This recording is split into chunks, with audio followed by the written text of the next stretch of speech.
Hey everyone, I'm Lucas Kwiatkowski. I'm a full-time PPC manager, and since I've been making a lot of these videos, I've been getting a lot of great feedback from you guys. You've been reaching out, sending me your PPC data, and I mean, with all of the accounts that I look at, there's usually a few patterns that are repeated across all of them. So what I wanted to do here was go through and kind of give my top 10 pain points and tips and tricks that I see when coming into a new account, and then things that I can kind of implement with advanced strategies. So there's going to be 10 things I'm going to go through, and there's going to be kind of four categories. One are just general rules of thumb for kind of your campaigns, best practices. And another one are more advanced strategies. There's a few based only on negative keywords, which a lot of people forget about. And then a few other ones looking more at your organic keywords. So organic versus PPC is a very, very important part of PPC. All right. So I'm going to put all 10 down in the description in the order of what I'm going through so you can kind of follow along. Now, for the first two, one of the biggest things that happens when I come into account is people ask me, what should I be spending? And my answer always is, I can't give you a number because you need to look at the data, you need to react to it. One of the biggest issues that people do is they set very, very low budgets. So say they set like a $20 a day budget.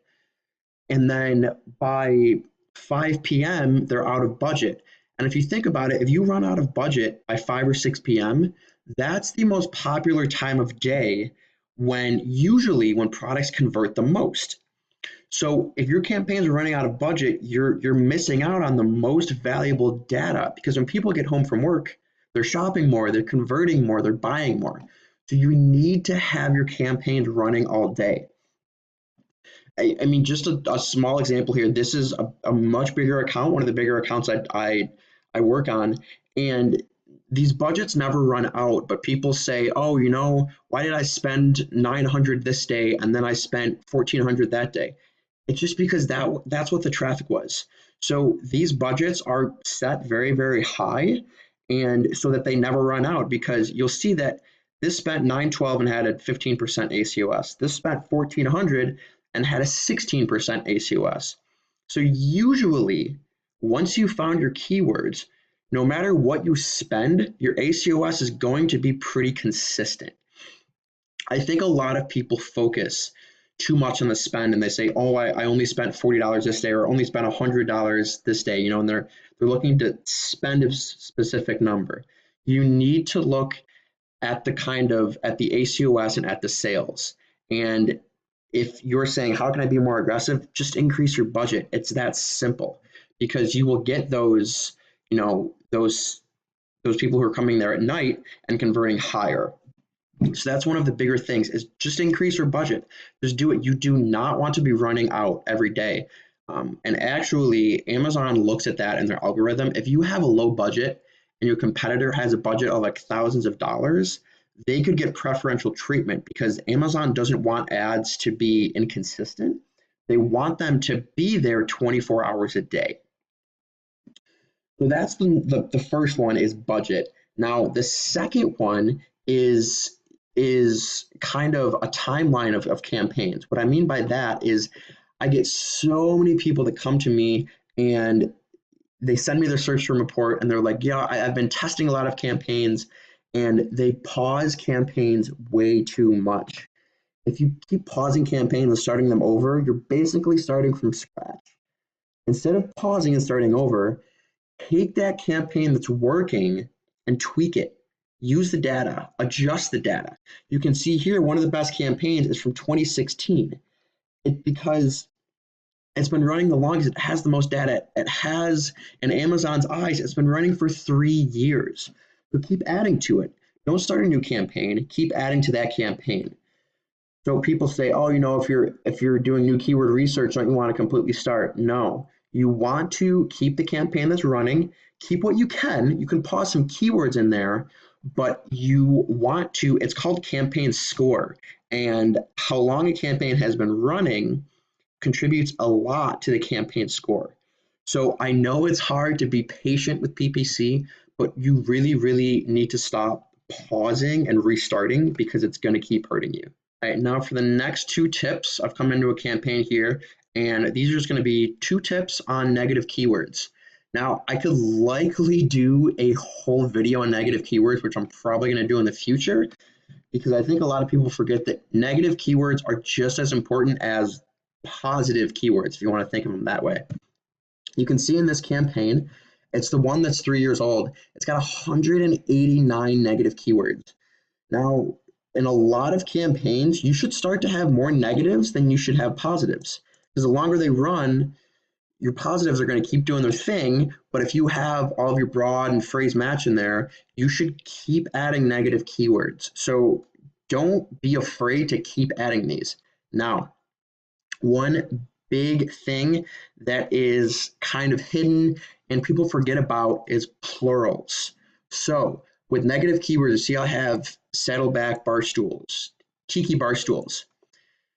For negative keywords, this will also add a negative to tiki bar stool, okay, or saddleback bar stool.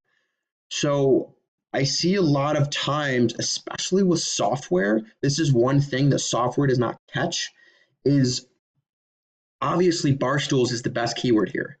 So if you're not converting for, say, bar stool, singular, and you add bar stool as a negative, it will cut out bar stools. So there's those very, very high volume ones that are singular and plural, and they might have as much traffic in each. Be very, very careful about adding negatives, because if you add that singular negative or that plural negative, it's going to take out the other one. And the most common place I see this is in software, where it's going through and it's adding hundreds and hundreds of negatives, and it's usually taking out some of your best keywords. So keep an eye out for that. The second tip for negative keywords is, on top of all of these 189 negative keywords, you want to section off your branded keywords from your non-branded keywords. So for every single manual and auto campaign that you have, you want to put in your brand, maybe branded, brand X, all of that stuff, as negative phrases in all of these campaigns, except for one manual campaign that you have for your branded keywords. So you're going to have your normal manuals, your normal autos going after your generic keywords. And then in all of those, input your brand as a negative, okay? Because a lot of times branded keywords, they make numbers look better than they are. So then create a separate manual campaign for only your branded keywords. So it keeps things a lot cleaner, and it doesn't make you think you're doing better than you actually are, because I guarantee if you go into your manuals and autos right now, there's branded keywords mixed in. So pull them out into their own and then add them as negatives into your existing campaigns. It'll really clean things up for you. All right, now these next 3 tips are going more after organic ranking and how to leverage that with PPC. So the first thing is, I know that when a lot of people start manual campaigns, they come to this suggested and they chuck all of these in there. It's very obvious when you do this, because once you scroll down to the bottom of this page, these start to get very irrelevant. Like this one is optimized because it's more of it's a listing that's been there for a while and it's extremely optimized. So look at these suggested keywords: metal bar stools, counterhead stool, counter stool, all this stuff. These are keywords that you do well for. So it's actually kind of tricky here, because if you come in here and look at all of your rankings on these keywords, these are your top keywords. Or these are the ones that Amazon knows you get the most traffic for, or that you're doing well for. So a lot of times these are kind of redundant, because Amazon's getting this data organically. So I think this is more of a research tool, because you can take these and do maybe some seeded keyword research with these to look for long tail keywords. So another thing that I never recommend is just chucking in all of these suggested ones, because I mean, this is more of like a Amazon telling you what to do, and I think it's better to do the work yourself. So take these, do your own keyword research, and dive into it a little more. Now, on top of that, with keywords, so looking at the example bar stools, this is not that account. This is another bar stool I just took. It's a wooden kind of walnut bar stool here. Those were metal bar stools. So on top of doing reverse Asons on your competitors, do reverse Asons on your own products. Okay, you probably know what keywords you're ranking on, but a good thing here is so you do reverse Asons on your own products, and then you can look at your rank. So I guess those were already ranked top to bottom. But what you want to do here is like look at rank, and if you start to get 1 second here, if you start to think about it, some of the best PPC words you want to target are the ones where you're right on the edge of kind of page 2, page 1, or maybe page 3 or middle of page 1. Those are the ones that obviously you're getting some traction for, but with a little extra push, you can get to the top of page 1. So, this is helium-10 here. You do whatever you want for your reverse ASIN search. If you keep scrolling down and you look at the organic rank where maybe you're like 7 or 10, these might be the ones that you want to target because you're ranked okay, you get some good volume on them there, but maybe with a little extra PPC push, you can rank to number 1 or at least the top of page 1. The reverse ASINs aren't just for competitors. They're to tell you what you're ranking for. So kind of use that to your advantage. All right, and then the last thing for comparing kind of organic to PPC is it's something a little hidden. And I know, so one of the biggest metrics with organic is conversion rate. Now, I don't know why they don't have this, but in PPC, they have nothing for conversion rate, okay? So what I always like to do is have these two up. So orders and clicks. So last 30 days, we had 1278 orders divided by 48443 clicks. So this conversion rate is 2.6%. Now, honestly, for that account, that's right about in range because these are higher price items, they're furniture, so they convert anywhere from 2 to 3%. So what I'm doing with this is you need to think about it. If your ads are converting, say if PPC conversion rate was 0.5% or 1%, it's going to hurt you if your PPC conversion rate is not as high as your organic conversion rate. Because the whole reason you're doing PPC is to increase your conversion rate on those keywords, okay? So this is a very, very important thing you need to look at. You always need to check your PPC conversion rate and compare it to your organic one. Now, going back to what I said before, this is where things like branded keywords can kind of mess up the metrics. So that's why you always want to have branded keywords separate, because if they're included in these orders and clicks, it's going to ramp up your conversion rate and it's going to make you think you're doing better than you are. So that's another important factor why those should be separate. But whenever you're going through your analysis, you got ACOS, spend, sales, and conversion rate. Still, I don't know why they have click-through rate, they have cost per click, they have all this good stuff. Not conversion rate, one of the most important factors, all right? So make sure you're looking at that when you're looking at your PPC. All right, for these last 3 tricks here, these are some much more advanced strategies that, and I'm happy to share with you guys. These are the more advanced things. Once account is really, really going, these are the things that you can do once you know your keywords and you just want to bring stuff to the next level. So the first one is, I've already mentioned it in another video, and I actually ran through the whole process of doing it. So it's just real quick, but I want to touch on it again because it has such great results. This was that bar stool I just did the reverse ASIN search on. Basically what the strategy is pulling out all of these single keywords in your product and bidding on them. So you would bid on, this is a very bad example, it's not optimized. You would bid on Winsome, you would bid on Satori, you'd bid on Stool, you'd bid on Walnut. but now I just caught myself. So what I've realized is you want to make sure, like I said, you're going to bid on Winsome, but if it's in there, fine, you can bid on it. And like I mentioned before, it's the brand name. So add it as a negative phrase to all of your other campaigns except for that branded campaign. Okay. So for that process, I go through some tools to use it to set that up. So again, you can find that video. It's another one that I've done, and you can go through that whole process yourself.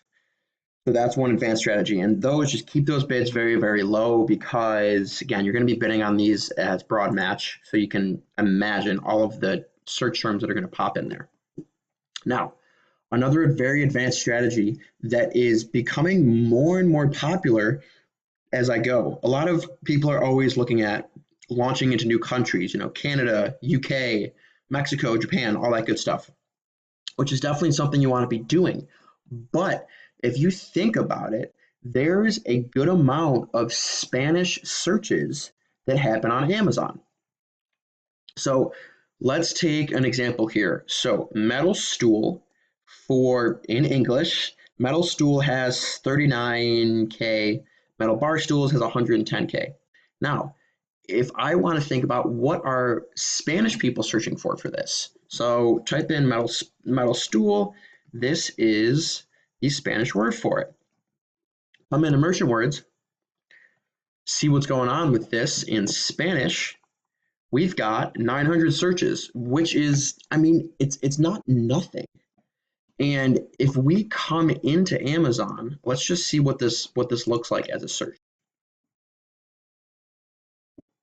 So look at the quality of the products up here. All right. We've got a kind of a very bad camp stool with not even a buying option or price.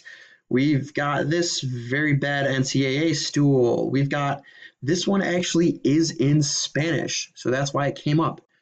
This one has absolutely no reviews or anything. There's no sponsored products. So I've certainly been testing this a lot. And in some cases, maybe for some much more common products like diapers or batteries, these are going to look different, these kind of Spanish things. I think it's something that Amazon's starting to be aware of too. But regardless of what it looks like, it might not always be a home run, but it's worth looking at. And you can go pretty broad with these. So you can just do stool. All right. So if you just do taburete, see what that looks like. See, so here we go. So this has the squatty potty at top. This looks like a seller who just called their listing taburete, and they're up there. And then so you start to see the best sellers for bar stools up here. Okay, so these two are clearly some pretty big stools. So what's happening, what you want to do here is if you're bidding on Spanish keywords, you obviously want to add them into your PPC campaigns, but then make sure you add this keyword into your back-end keywords, because you don't want to put it into your description or bullet points. So, you have like a mix of Spanish and English keywords in there. But if you're bidding on them, add them back into your back-end search terms, because I guarantee almost none of your competitors are doing this. Okay, so this is another very, very low-hanging fruit, and it's starting to gain traction. There's becoming more and more Spanish searches. And you can keep going with this. Just think about the different languages. It's something to think about. I wouldn't be surprised if Amazon starts to, look at it, because it might get messy if you come here and you see some Spanish and some English, but take advantage of this while it's still kind of low-hanging fruit. All right, last tip, gotta touch on auto campaigns. Can't leave it without saying one thing about auto campaigns. Now, one thing I'm noticing when I'm doing a lot of these audits recently is that people have, their auto and they have their default bid. Like, yeah, I keep dropping the bid on this default bid. Now, if these are the new auto campaigns, remember, you need to click into products. You then need to click in to targeting, and then you need to adjust these bids. Okay, these are all going to react differently. Substitutes, loose match, complements. Now, usually loose match is performing the worst for people right now. This one, it happens to be doing the best. and the bids are adjusted accordingly. But for a lot of times, if you adjust that default bid, it's actually not changing these. I think there's still some bugs with these autos. So remember, if it's a new auto, you need to come in here and adjust all of these bids. One more thing on autos is placement stats.